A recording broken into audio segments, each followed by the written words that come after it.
Welcome to the strange and disturbing world of terror at Collinwood. 'Tis I, your hostess, Penny Dreadful, and I am very excited to bring you the next installment of The Shadows Behind the Shadows, where we take a look at some of the literary, cinematic, televised, theatrical, mythological influences on the various Dark Shadows storylines. But before we get to that, I have some news to share with you here. First of all, the Rondo Awards have been announced, the winners, and Terror at Collinwood came in second place this year, so thank you to everyone who voted for the podcast. I sincerely appreciate it. And we have several Rondo winners who have been past guests on the Terror at Collinwood podcast, and I want to congratulate them. Ansel Faraj won for Best Short Film for screening after midnight.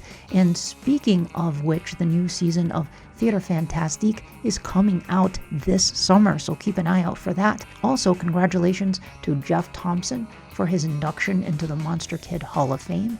Sam Irvin, who won Writer of the Year, Mark Maddox, who won Artist of the Year, and he won another Rondo Award for Little Shop of Horrors, issue 52, for his Gorgo cover, which is sensational. And lastly, Dan Curtis's Classic Monsters won Best Blu-ray Collection. So congratulations to all of the winners. Apologies for anyone I missed. I was trying to stick with past Terror at Collinwood guests here in this list, but if I missed anyone, I am sorry about that.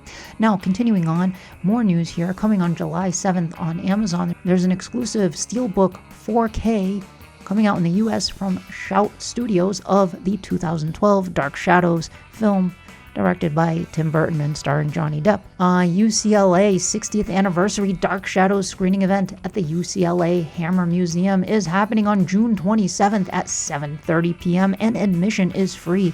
There's going to be in-person Q&As with David Selby and historian Jim Pearson, editor of the new Dark Shadows Noir book, one of several books coming out in honor of the 60th anniversary of the show. I already pre-ordered that and I'm looking forward to it.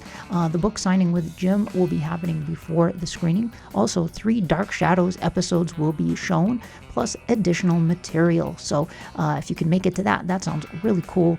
Alas, I will not be in LA yet at that time, but I will be there for the Dark Shadows 60th anniversary event happening at the end of July, beginning of August. Tickets are still available for it via Eventbrite. It is happening July 31st through August 2nd, and Matthew Hall, son of Sam Hall and Grayson Hall, and writer on the 1991 Dark Shadows series, has been added to the guest list. And I think that's all the news I'm willing to share right now. I may have more news, but I'm keeping it under my pointy hat. But we'll get to that maybe in the next episode. So let's get to the show.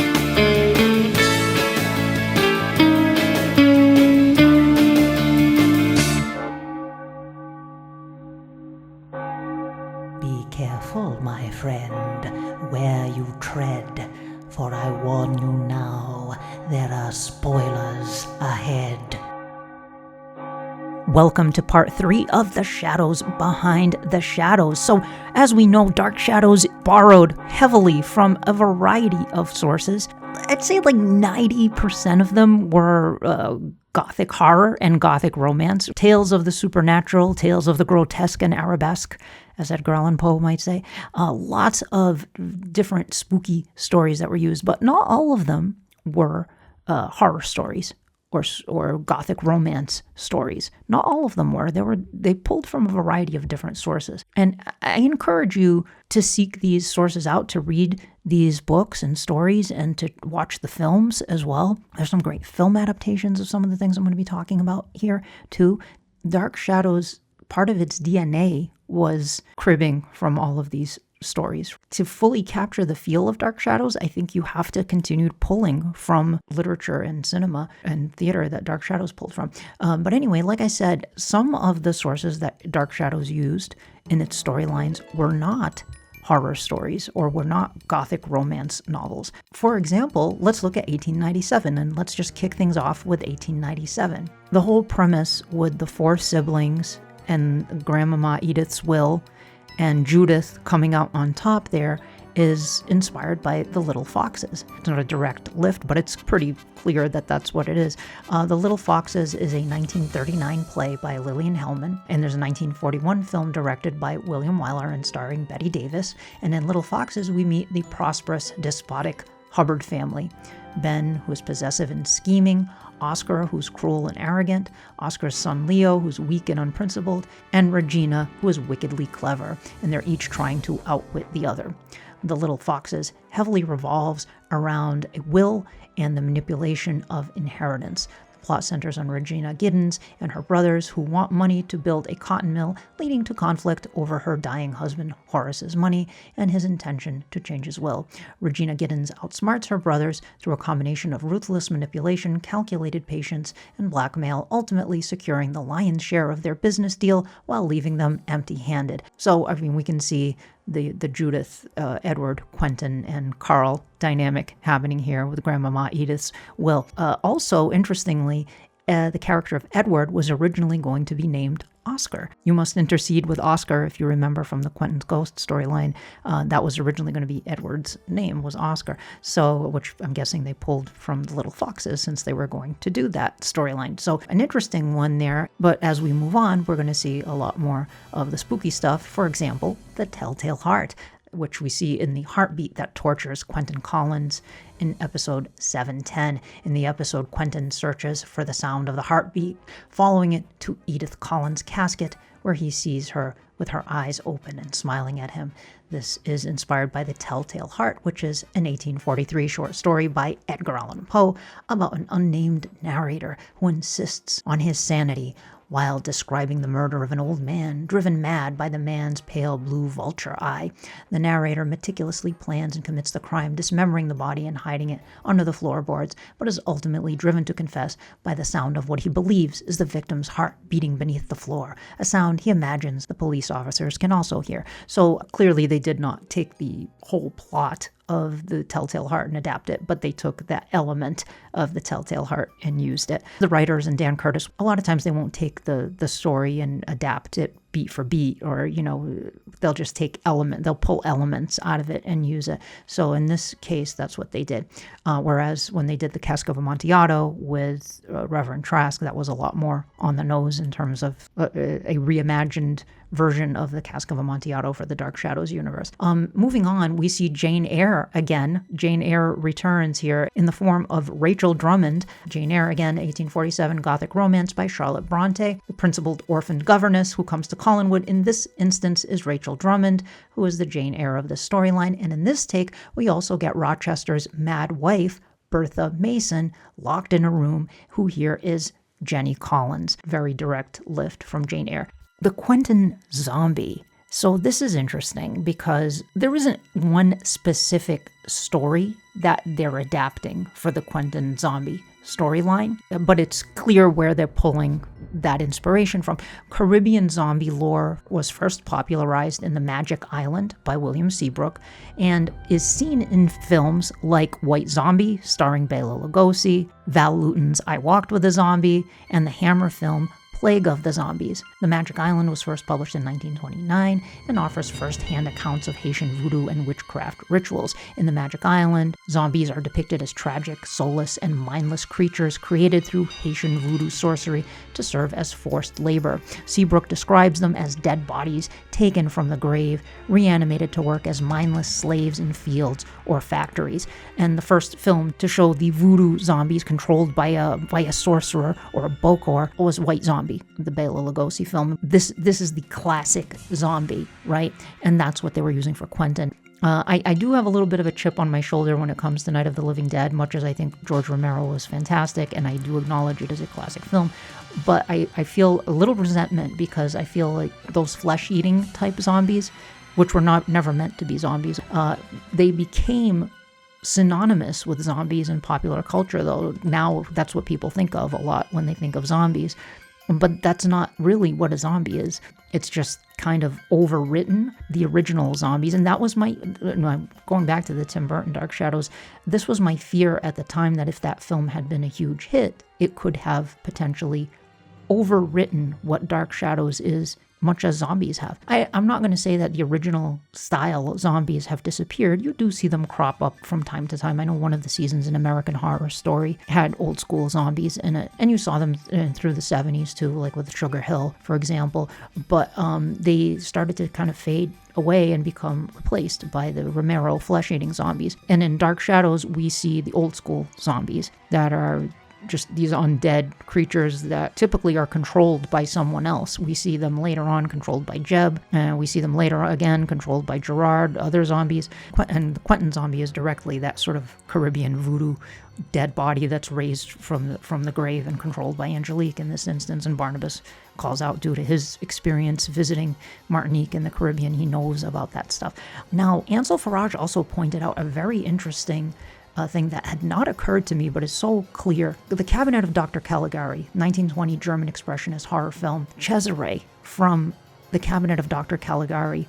While he is not a zombie, he is a somnambulist, he's a sleepwalker. However, he's zombie-like. And a lot of that imagery of Cesare carrying the unconscious woman in his arms and just the staring eyes lined with black eyeliner, and although he isn't technically a zombie, he is a sleepwalker, some of that imagery made its way into Dark Shadows. And I think Ansel is right. I think that imagery was superimposed over the zombie Quentin to help kind of convey that. So I would say that that's accurate too. I agree 100% with Ansel on that. I think Cabinet of Dr. Caligari was partly an inspiration in terms of the depiction of that character. Continuing on here, the Phoenix. We see the Phoenix again. The Phoenix rises once again from the ashes.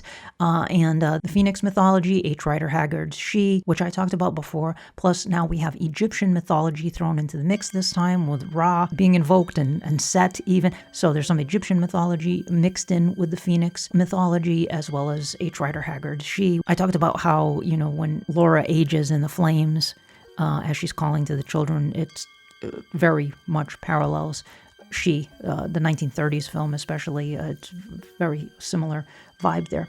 All right, continuing on, we already talked about the Wolfman as well. That also was an influence on the Quentin werewolf version here, the 1941 classic Universal Gothic horror film. We talked quite a bit about that when we talked about Christopher Jennings, but it applies here as well. Not as much as the Chris story, but for sure it does, especially the involvement of gypsies in the werewolf mythology, which comes out of the Wolfman. So, the Wolfman is felt throughout Dark Shadows. So moving on to the next 1897 influence, The Monkey's Paw and The Beast with Five Fingers. The Monkey's Paw is a classic 1902 short story by W.W. Jacobs about the White family who receive a mummified monkey's paw that grants 3 wishes, but with horrific, unforeseen consequences, teaching them that interfering with fate comes at a terrible price. And The Beast with Five Fingers is a 1946 American mystery horror film directed by Robert Florey from a screenplay by Kurt Siodmak, who also wrote The Wolfman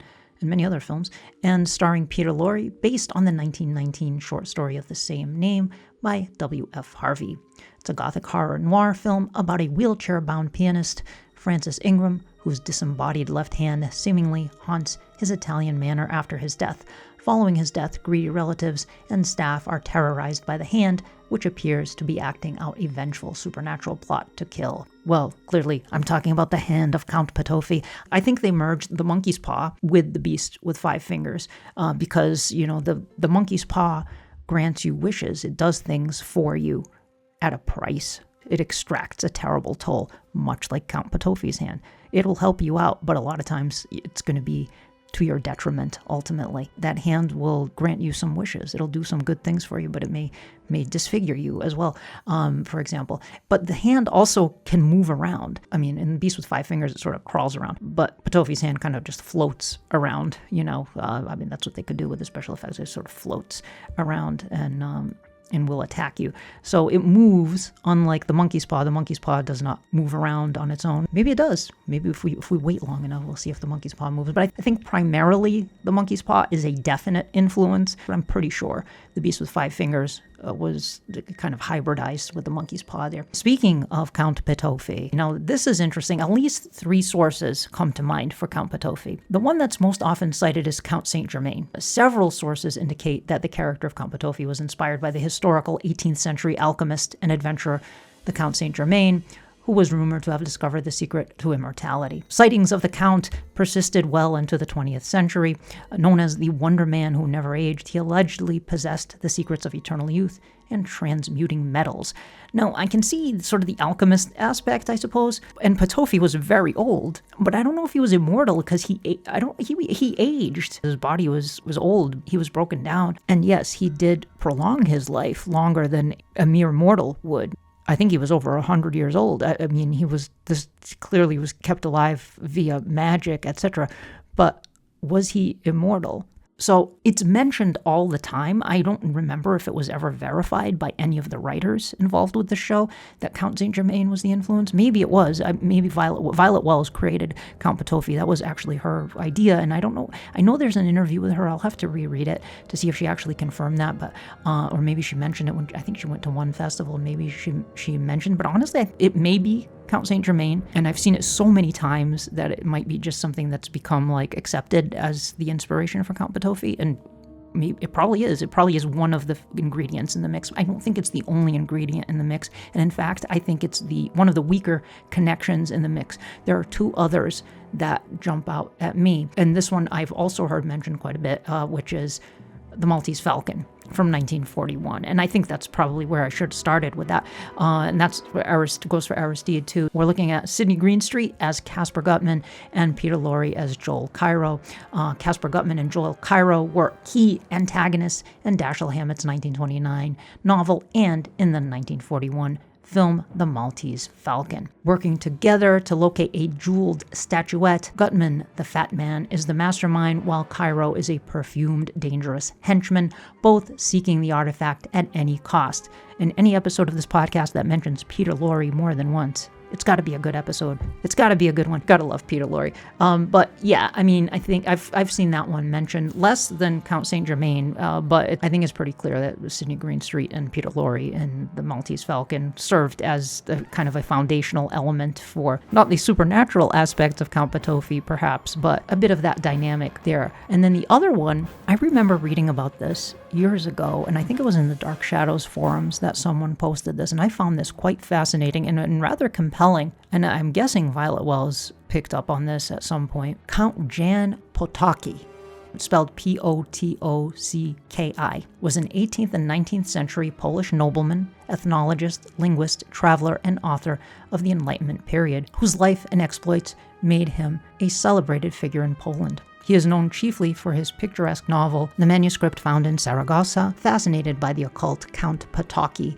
studied ancient cultures, rituals, and secret societies. Some sources repeat, and I quote, I pull this from a blog, an extremely gothic story to explain Potocki's choice of suicide methods. According to P.N. Furbank's piece, Nesting Time, Potocki, so we have the same problem as we do with Dark Shadows. Potoffi, let's call the whole thing off. Potocki was suffering increasingly from neurasthenic ills and lupine delusions. Other, less scholarly articles tend to come right out and say that Potocki thought he was becoming a werewolf. Many stories are told about his death. He is said to have fashioned a silver bullet himself out of the knob of his teapot or the handle of a sugar bowl bequeathed to him by his mother. He had it blessed by the chaplain of the castle and used it to kill himself. So according to urban legend, I suppose he believed that he was a werewolf and he killed himself with a silver bullet that he made himself. And as we know, Count Potoffi was once a werewolf. The involvement with the occult and fascination with the occult, some of that stuff really does jibe, and I really should have cited the blog I pulled this from. I could see maybe those 3 things being interwoven together: Maltese Falcon, Count Saint Germain, and Count Jan Potocki, perhaps. So there you go. If anybody has more definitive information, I would love to hear it. Okay, moving on. The Manchurian Candidate The Manchurian Candidate is a political thriller based on Richard Condon's 1959 novel and famously adapted in 1962 and then in 2004. It's about a U.S. soldier brainwashed by communists or a corporation in the remake to become a sleeper assassin. The plot centers on Raymond Shaw, who is programmed to kill a presidential nominee to help his ruthless mother, who is controlling him for her own political power. In Dark Shadows, in episode 763, the signal that Tim Shaw will know it's time to kill someone is the Queen of Spades. It's reminiscent of the character also named Shaw in The Manchurian Candidate, who is used as a sleeper agent, a guiltless assassin, subconsciously activated by seeing the Queen of Diamonds playing card while playing solitaire. In episode 772, when Tim receives the signal, his target, Minerva Trask, is playing solitaire. So in this instance, we get a pull from a political thriller. My friend Ivan was watching that episode of Dark Shadows one time, and he sent me a picture of his TV screen, and he was like, "No way, are they really doing Manchurian Candidate?" He picked up on it right away. Here's a major literary source. The picture of Dorian Gray, the novel, and the 1945 film version. The Picture of Dorian Gray, published in 1890, is a gothic and philosophical novel by Oscar Wilde about a young man who wishes for eternal youth, leading to a life of hedonism and moral decay, with his portrait aging in his stead as Dorian's moral decay is reflected in the painting's disfigured countenance. Under Lord Henry's influence, Dorian pursues a hedonistic life, causing ruin, but hides his corrupt, monstrous portrait away. Quentin's painting that ages instead of him and reflects the bad things that he does as its countenance starts to change and ages in his stead is clearly the picture of Dorian Gray, and Count Patofi is Lord Henry Wotton's counterpart in this instance as well, the bad influence on Quentin, which parallels the influence on Dorian. Now we will see in the Leviathans storyline the aged Quentin portrait, what it looks like in the present. That look of that painting is directly inspired by artist Ivan Albright's famous Dorian Gray painting from the classic 1945 motion picture.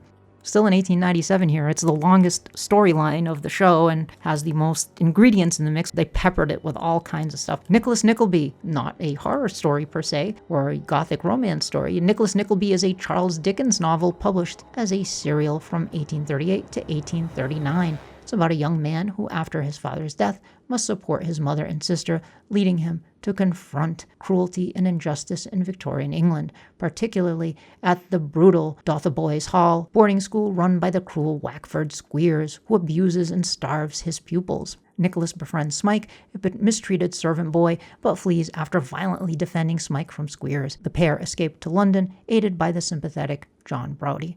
So Worthington Hall and the Reverend Trask pulled out of Nicholas Nickleby. And we see these kind of themes in Dickens' stories in general, but Nicholas Nickleby is, I would say, the direct inspiration for Worthington Hall and Reverend Gregory Trask's running of it. Okay, more stuff here. Charles Delaware Tate's deal with Count Patofi, loosely inspired by the German legend of Faust. The erudite Faust is highly successful yet dissatisfied with his life, which leads him to make a deal with the devil at a crossroads, exchanging his soul for unlimited knowledge and worldly pleasures. The Faust legend has been the basis for many literary, artistic, cinematic, and musical works that have reinterpreted it through the ages. Faust and the adjective Faustian implies sacrificing spiritual values for power, knowledge, or material gain. The story was popularized in England by Christopher Marlowe, who gave it a classic treatment in his play The Tragical History of Dr. Faustus, and in Goethe's reworking of the story over 200 years later. Charles Delaware Tate did not make a deal with a demon or with the devil, but with Count Patofi. He's the stand-in here, so the deal for Charles Delaware Tate's success and fame and power came at a price. It was a Faustian bargain that he made with Count Patofi. And speaking of Charles Delaware Tate, let's move on to our next inspiration, Pygmalion. Pygmalion is a sculptor from Greek mythology who created an ivory statue of his ideal woman, so lifelike that he fell in love with it. The goddess Aphrodite brought the statue, often called Galatea, to life to reward his devotion.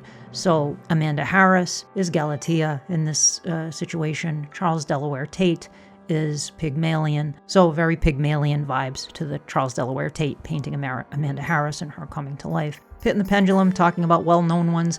Aristide's torture of Quentin in episodes 795 and 796. The Pit and the Pendulum is a gothic horror short story by Edgar Allan Poe, first published in 1842, about an unnamed prisoner of the Spanish Inquisition facing psychological and physical torture in a dungeon.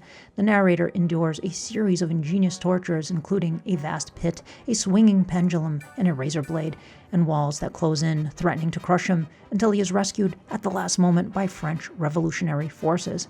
The story is known for its intense suspense, vivid imagery, and focus on the narrator's descent into madness and despair. So they did not adapt the story beat for beat. They just took that element of the story with the pendulum swinging to kill Quentin, and he's saved at the last minute by Barnabas. Clearly that came from the Pit and the Pendulum. So finally, that's it for 1897. All right, moving on to our next storyline, the Leviathans, the Lovecraftian storyline of Dark Shadows. The Dunwich Horror is a short story from 1929 by H.P. Lovecraft, and that is the key basis for the Leviathans. The story follows Wilbur Whately, a rapidly aging, inhumanly grotesque man in a decaying Massachusetts town who attempts to summon an otherworldly entity. With his grandfather, Wilbur tries to steal the Necronomicon and use dark rituals to feed an invisible, monstrous sibling, a creature who is kept locked in a room. After Wilbur is killed by a watchdog, the creature rampages before being banished by Miskatonic University scholars. The Dark Shadows Leviathan storyline adapts the Dunwich Horror, focusing on ancient extra-dimensional beings attempting to reclaim Earth through a half-human hybrid, often incorporating themes of occult, hidden, forbidden knowledge, and the systematic corruption of a small town. The Necronomicon is a fictional grimoire, textbook of magic, appearing in the horror stories of H.P. Lovecraft and his followers, often described as a book of dead names containing rituals to summon ancient chaotic gods. And the Leviathan book in Dark Shadows is the analog for the Necronomicon. The character of Jeb Hawkes parallels Wilbur Whately, except instead of being twin brothers, one human, one non-human, these are two different forms of the same being. So in the Dunwich Horror, there are two brothers. There's Wilbur Whately, who can pass for human. His brother, however, is this unspeakable creature that cannot really be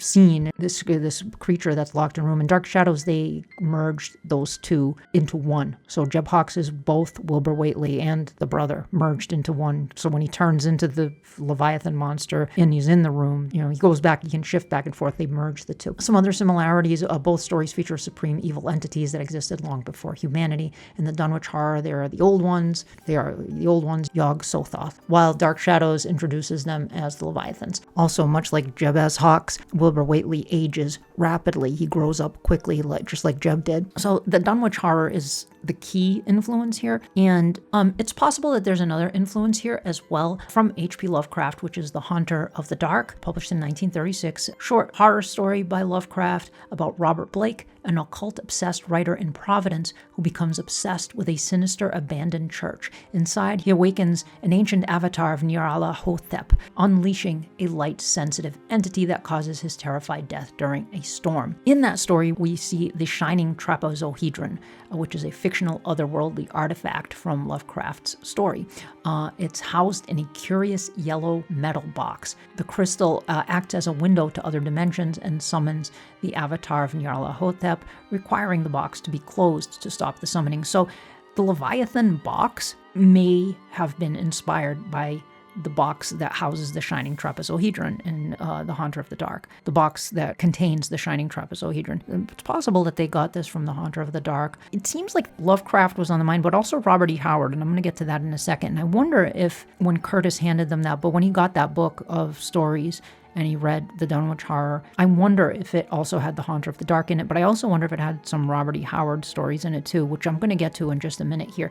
But before I do, let's talk about The Werewolf of London from 1935, classic Universal horror film starring Henry Hull. Sabrina Stewart and Chris Jennings' attempted werewolf cure in episodes 943 and 944 is taken directly from this film, in which a werewolf hopes to find a cure by seeking the equivalent of the mysterious moon poppy. In The Werewolf of London, the rare Tibetan plant used to cure or temporarily prevent lycanthropy is called the maraphasia, often referred to as Maraphasia lupina lumina. It is described as a night-blooming plant that blossoms under the light of the moon and acts as the only antidote to the curse. So we see this with the moon poppy in Dark Shadows. That's a direct lift from the Werewolf of London. Another bit we see is Elizabeth dosing Paul Stoddard with a glass of medicine-laced milk was inspired by a similar scene in the Alfred Hitchcock film Suspicion from 1941. It's a thriller which follows Linda, played by Joan Fontaine, a shy heiress who marries Johnny Aysgarth, Cary Grant, a charming but penniless gambler. As Lena realizes her husband is a liar and a thief, her affection turns to fear, leading her to suspect him of murdering a friend and plotting to kill her for her life insurance. The glass of milk scene in Dark Shadows is inspired by a similar scene in Suspicion in which Cary Grant's character carries a glass of milk up to his wife, played by Joan Fontaine, who fears he's poisoning her. So that glowing glass of milk in Suspicion was the inspiration for the scene in episode 917 where Elizabeth doses Paul Stoddard with medicine to knock him out, to keep him from leaving Collinwood, and tricks him into drinking, and she gives to Mrs. Johnson, as I recall. That was episode 917, directly inspired by Alfred Hitchcock's Suspicion. And again, this is one of the films called out in Ansel Farage's article, All Night at the Collinsport Drive-In, which was in Daytime Gothic, Volume 1. Volume 2 is coming this year, as I understand it. So give that a read for sure, because it's a great article. Now, I mentioned Robert E. Howard. Okay, buckle in for this one, because first of all, I want to credit the late, great Rick Lay for this information, and he was on the podcast back when we talked about the Leviathans with Stephen Mark Rainey. And Rick Lay, sadly, I announced on the podcast a while back that he had passed away, and he wrote a great article that I will link to in the show notes. I believe it's called The Collinsport Horror, where he breaks all of this down in terms of the Lovecraft influence, but he also cites Robert E. Howard, and when I had him on the podcast, he talked quite a bit about that. First of all, there are some ideas that are thrown in during the Leviathans storyline that echo some of Robert E. Howard's writings. Interestingly, they must have had these pulpy stories in hand at this time. I'm guessing they were collected in some sort of volume. So Rick Lay points to the Shadow Kingdom and Wolf's Head. So let's take a look at both of these. Shadow Kingdom is a seminal 1929 Robert E. Howard novelette that introduces Cull of Atlantis, a barbarian who becomes king of the ancient kingdom of Valusia. It's considered a foundational work of the sword and sorcery genre. And also Wolf's Head, a 1926 werewolf story by Robert E. Howard, and some elements of Howard's werewolf tale and his sword and sorcery novelette appear to have been merged with H.P. Lovecraft's The Dunwich Horror and other Lovecraftian influences as part of the Leviathan storyline. Robert E. Howard's Shadow Kingdom portrays a war between mankind and an alliance of non-human races, including the shape-shifting serpent men of Valusia, and also werewolves. So there are shape-shifting serpent men and werewolves at war. And the same war was also mentioned in Howard's classic tale of lycanthropy, Wolf's Head, in which Howard outlines the origins of werewolves and even discusses a wolf spirit that can forever haunt one who slays the werewolf while it's in its human form, something that was echoed in a similar claim made by Jeb Hawks in episode 944 of Dark Shadows, where he warns Bruno not to kill Chris while he is in human form, or he'll be transformed into his wolf form forever. As Rick says in his article, The Collinsport Horror, he says the concept of an ancient war was considerably reworked on Dark Shadows. Instead of a conflict between man and monster, there was now a war in which the Leviathans tried to wipe out other pre-human races. I know a lot of people have kind of laughed at or mocked the idea of, well, if the Leviathans were these pre-human entities, how could they be at war with werewolves, which innately requires a person to transform into a wolf. But if they pulled from Robert E. Howard, it makes sense, because they're wolf spirits that predate humanity, and they became werewolves when they started to possess people, and these wolf spirits possessed people, and that's how werewolves came to be. So I want to say Rick was on the money there with that. I know it's a weird concept to wrap your head around, and that they were pulling from sword and sorcery stuff from Robert E. Howard, but I think it's possible that they were taking Lovecraft and creating this hybrid with stuff from Robert E. Howard with the Shadow Kingdom and Wolf's Head, and working some of that into the mix.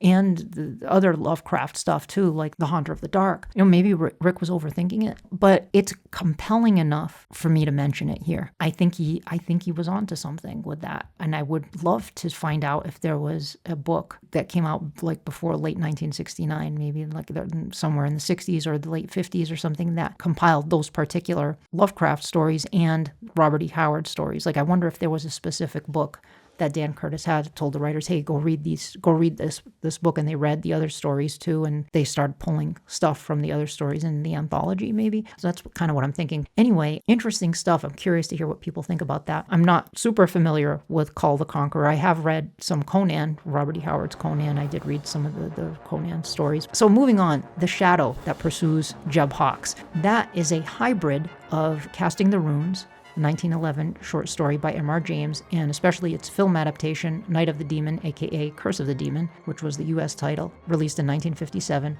but especially He Cometh and He Passeth By, in 1928, short story by H.R. Wakefield. Night of the Demon, aka Curse of the Demon, is a British horror film following skeptical American psychologist Dr. John Holden, who travels to London to expose a satanic cult leader, Dr. Julian Carswell.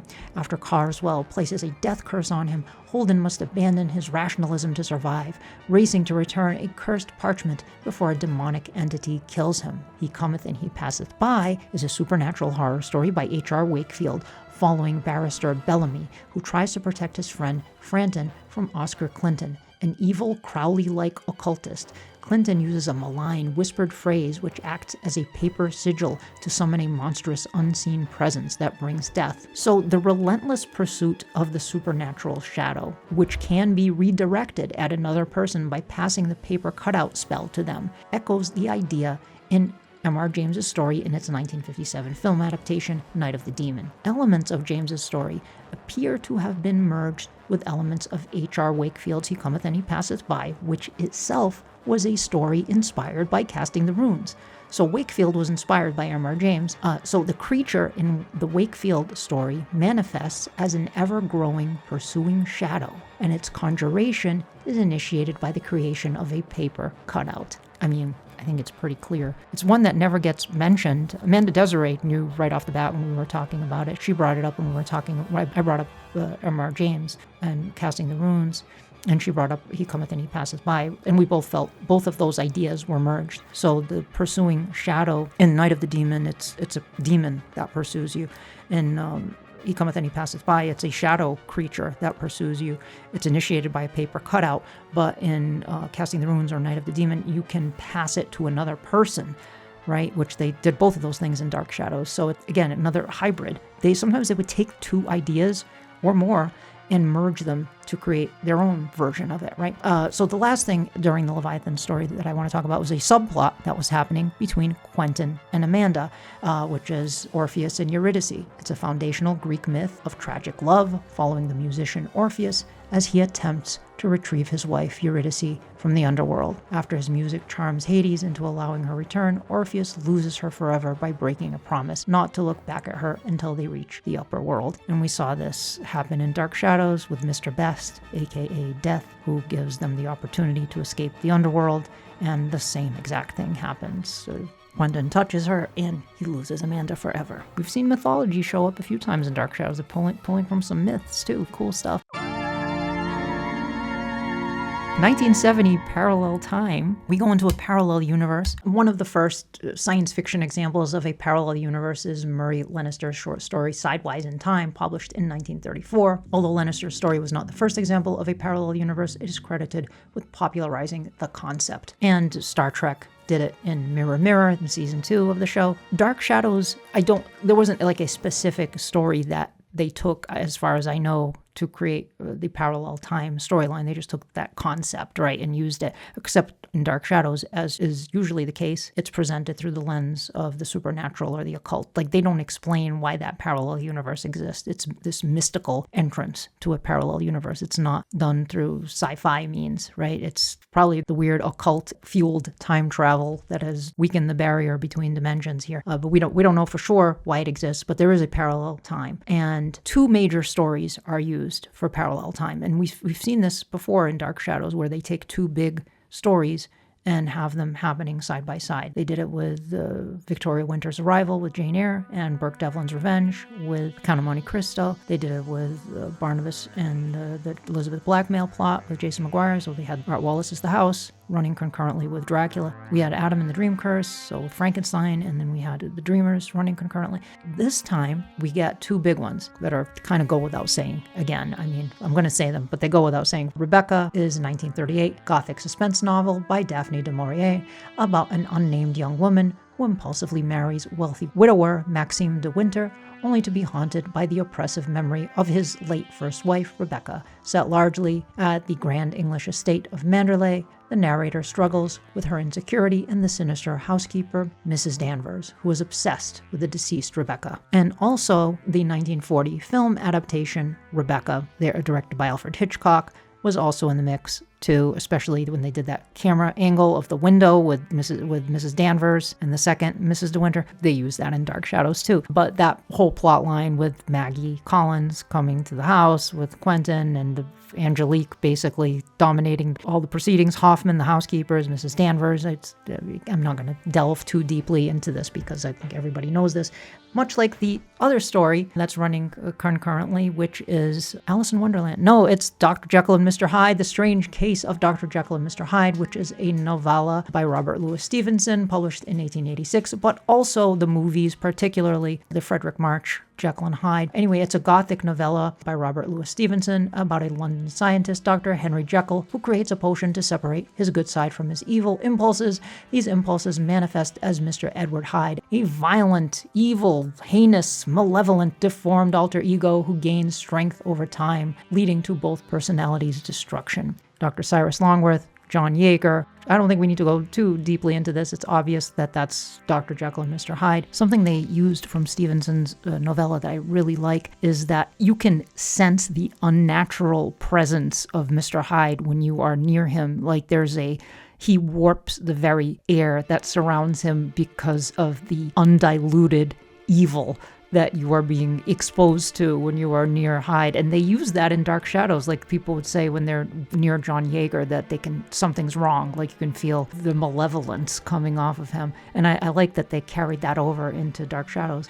And I mentioned the early film adaptations, like the one with John Barrymore, and the classic 1931 film with Frederick March. Also, Dan Curtis's own adaptation of Jekyll and Hyde also was in there. I'm talking about the films here because one of the key aspects from the films was the female companion from Mr. Hyde, which we saw in the 1920 Barrymore version, and then we saw in the 1931 film adaptation. Ivy Pearson, we saw in that film, played by Miriam Hopkins. She is a bar singer and prostitute who becomes a victim of sexual exploitation and brutal psychological abuse by Mr. Hyde, having originally caught the attention of Dr. Jekyll. So that's Buffy Harrington in Dark Shadows. Ivy is not in the novella. They've had similar versions of that character, even in the musical, with different names. But that's where Buffy came from, did not come from the novella. So we have Rebecca and Dr. Jekyll and Mr. Hyde kind of underpinning the key stories, underpinning parallel time. But then we move on to some other interesting things here. Who's Afraid of Virginia Woolf? 1962 play by Edward Albee. In Dark Shadows' parallel time storyline, it could be argued that Carolyn Loomis and her husband William H. Loomis are portrayed with a Who's Afraid of Virginia Woolf vibe, reflecting a dysfunctional booze-fueled marriage similar to the plays George and Martha. Definitely not any kind of adaptation of the story really, but just those characters, I think, influenced William H. Loomis and Carolyn Loomis, that really dysfunctional booze-fueled marriage. Now, going back to H.P. Lovecraft, I don't even know if I'm going to say it's a definite maybe, but I'm going to say it's a strong maybe. The Case of Charles Dexter Ward, which is a 1927 H.P. Lovecraft horror novella about a young Rhode Island man who becomes obsessed with his look-alike ancestor, Joseph Curwen, an 18th century warlock. Ward resurrects Curwen through alchemical essential salts, but is eliminated and physically replaced by his evil ancestor. This story may have served as a loose inspiration for the 1970 parallel time Angelique coming back from the dead and replacing her twin,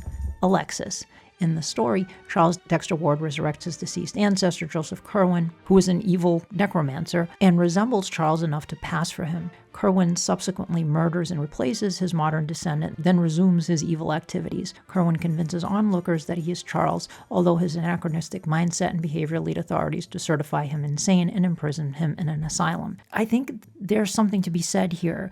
I mean, if they were reading those Lovecraft stories and Robert E. Howard and all that stuff during Leviathans, quite possible that they read the case of Charles Dexter Ward, and that's where they got the dead Angelique coming back from the grave and replacing her twin Alexis and taking her place. Makes sense to me. Also, Ligeia is often cited as an inspiration, so maybe they merged some elements of Ligeia in there. It's a 1838 story by Edgar Allan Poe. The character of Angelique Stokes Collins may have been inspired by the titular character Ligeia, featuring themes of a deceased powerful woman returning to haunt her new marriage. We might be looking at a sort of a mashup of Ligeia, Rebecca, and the case of Charles Dexter Ward. I think the case of Charles Dexter Ward, I get a stronger maybe feeling on that one than I do with Ligeia, but I could see, I mean, Poe was all over Dark Shadows, so I could see them pulling Ligeia into that mix. The last thing I want to bring up with regard to parallel time is very iffy, but it's one that I've seen referenced a few times by fans and fanzines. The Roxanne storyline, when Barnabas and Julia find her and she's in this comatose state.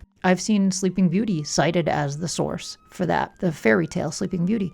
And that could very well be the case. Essentially, she is a sleeping beauty and Barnabas falls in love with her at first sight. So maybe inspiration from Sleeping Beauty? She didn't even have to say one word at Barnabas felt. Maybe it's Sleeping Beauty. What do you think? Do you think is there enough there to say it's Sleeping Beauty? Because I'm on the fence on that one. That I'm not willing to go out on a limb and say, yes, Sleeping Beauty was absolutely the inspiration for that. What do you think? Okay, so that covers the storylines I wanted to talk about today. I have one more installment of this coming. In part 4, I'm going to cover the rest of the last 4 storylines of the show. And there are going to be actually a lot less sources that I'm going to have to talk about in that one. But before I sign off here, I have some housekeeping stuff. Mrs. Johnson is off for the day, so she asked me to fill in. I got some messages here. Dominique Lamssies, who you've heard in previous podcast episodes, she brought up that in episode 358, Barnabas basically sums up the dreams in the witch house before messing with Julia with magic. Dreams in the Witch House is another H.P. Lovecraft story. In episode 358, Barnabas mentions learning a secret magic number of the universe from a warlock in Barbados. This number is described as a metaphysical key that unlocks all the rules that bind you mortals to your dull daily lives. The concept is similar to H.P. Lovecraft's in Dreams in the Witch House, in that both stories blend ancient occultism with high-level hidden knowledge that breaks the laws of physics.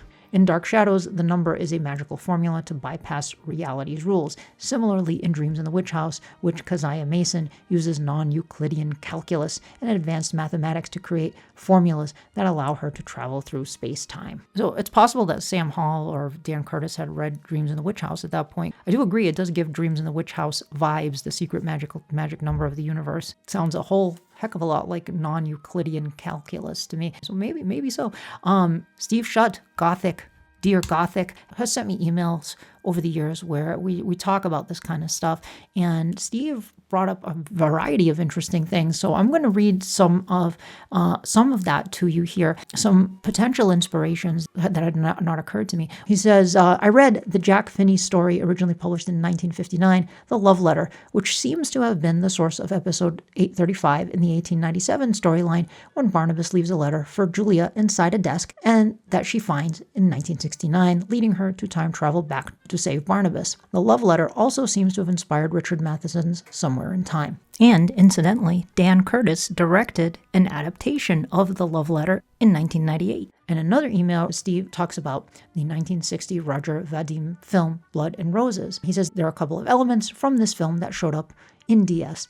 The idea of a flower fading and withering from the touch of a vampire, a scene in which a woman looks in the mirror to see her white dress stained with blood, which of course we saw Angelique do, and the idea of the vampire attack being experienced as a nightmare, which sort of does happen in both Carmilla as well as Dracula. Another interesting find I stumbled upon recently is this episode of the somewhat short-lived 1944 radio series, The Strange Dr. Weird. In The Summoning of Chandor, a long-dead woman who was mutilated in an accident returns from the grave, having been buried in her bridal gown and veil, which we could argue is very similar to when Barnabas summons Josette from the grave. And lastly, Steve made a comment on YouTube. He says, I've wondered if some elements of the original 1967 Miss Dr. Julia Hoffman characterization might have come from Cornelia Otis Skinner's brilliantly creepy performance as Miss Holloway, the coded lesbian head of the exclusive Mary Meredith Retreat Sanatorium for Women.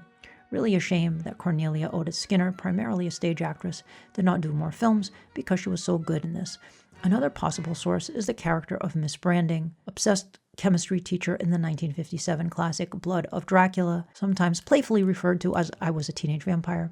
Miss Branding was played by Louise Lewis, and she owned a medallion with strange occult hypnotic powers. She has a line about having found it in the ruins of Castle Dracula or something like that. Miss Branding is also coded queer by the standards of 1950s melodrama. She has dialogue about making a unique contribution to the advancement of science that definitely seems reminiscent of 1967 Julia. Thank you for that, Steve. Lots to think about there. I'm sure the writers and Dan Curtis, they'd watch these films and read these stories, and I'm sure elements of those things would be worked in, like, let's throw this in. It's kind of like picking through and looking through and seeing what may have been plucked and dropped into the show. Really interesting stuff. So like I said, there's going to be one more installment of this. I don't think it's going to be the next episode. It might be the one after that, because I have another episode on the books that's coming with 2 really special guests that I know you're going to love hearing from. So it might be before then, it might be after then. I'm not sure, but there is one more installment of this. And if there's anything I missed, feel free to make comments in the YouTube version of the podcast. And thank you so much for listening.